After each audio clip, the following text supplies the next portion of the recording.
Welcome everyone to Trend Micro Talks. I am your host, Erin Tomie, and today we're talking to Trend Micro global marketing writer, Daniel Sylvester. Daniel, how are you doing today? I'm doing great. Thanks for having me on. Very happy to have you. I would love to start with you sharing a bit about your role here at Trend Micro. Yeah, I love talking about my role. So I'm one of two global marketing writers here at Trend. Aside from creating and reviewing the messaging and the flow, readability of all the requested materials for stakeholders, we're also responsible for helping create and promote the way Trend speaks as an organization. So that entails acting as a gatekeeper for our messaging and our branding and our persona guidelines, our writing guidelines, our style guide, our trademark guide, and so many other things.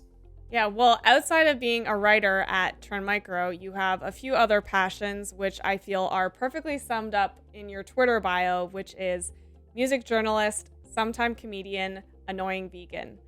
All of which I appreciate, and I have had the opportunity to attend one of your stand-up gigs in the past, and I would love to hear how you got into stand-up comedy in the first place. Well, I guess annoying vegan should go first in that bio. I got to fix that because that describes me the most. So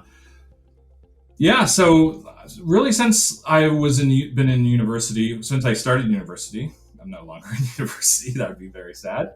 I've always tried to do like one or more creative things on the side.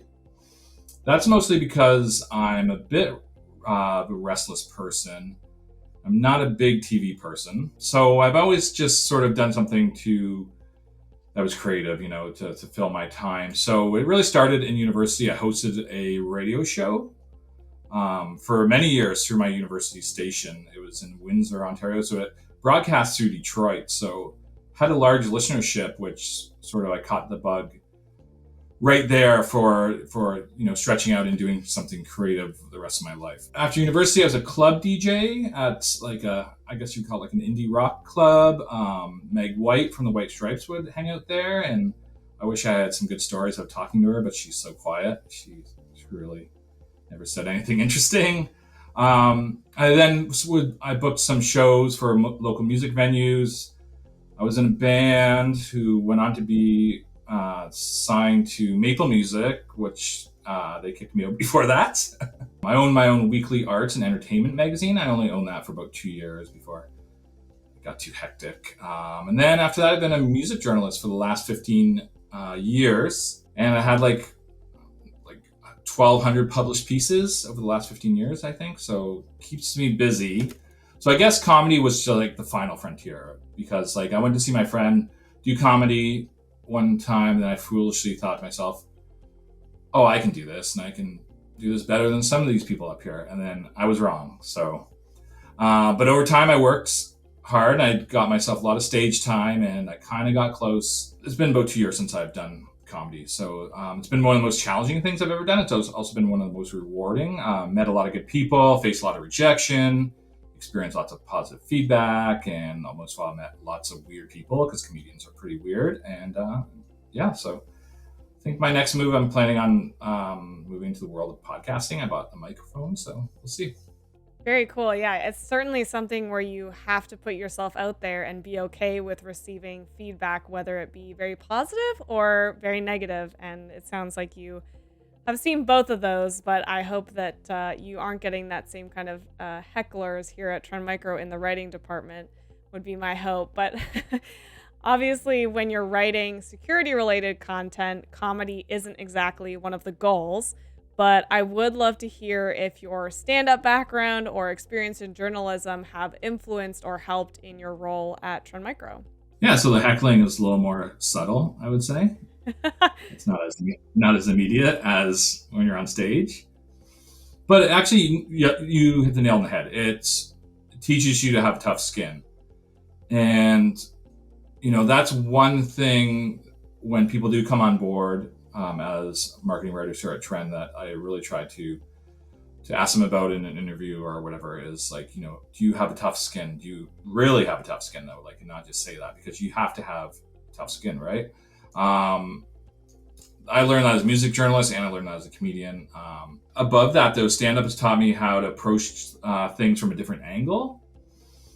So, like when you're writing about a trend product that's similar to your competitor's product, right? And you only have like say 10 words because you're doing a banner, you're doing an online display banner or social media banner.